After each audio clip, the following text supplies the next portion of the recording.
Golkarpedian di tengah era digital, Indonesia menghadapi fakta mengejutkan. 25,8% anak tumbuh tanpa peran ayah, padahal ayahnya masih hidup. Menteri Kependudukan dan Kepala BKKBN Wihaji menyebut fenomena fatherless ini sebagai ancaman generasi. Bukan karena perceraian atau kematian, tapi karena gadget. Rata-rata orang Indonesia menggunakan gadget 7,8 jam per hari. Hampir sepertiga hidup kita habis menatap layar. Lalu Wihaji menanyakan hal yang sederhana tetapi menohok. Berapa menit orang tua benar-benar mengobrol dengan anak? Nyatanya banyak dari kita lebih sering berinteraksi dengan algoritma TikTok dan Instagram daripada dengan anak sendiri. Dan ini terjadi tanpa kita sadari.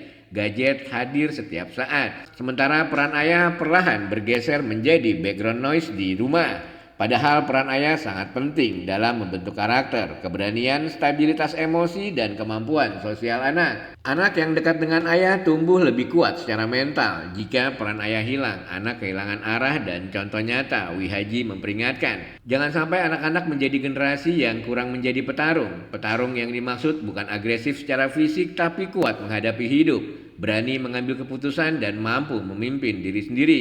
Namun kini banyak anak justru curhat ke handphone, bukan ke orang tua. Gadget menjadi tempat mereka mencari jawaban, hiburan, bahkan rasa aman. Inilah kompetitor terbesar keluarga hari ini, sebuah benda 6 inci yang mampu merebut waktu dan kasih sayang yang seharusnya diberikan ke anak.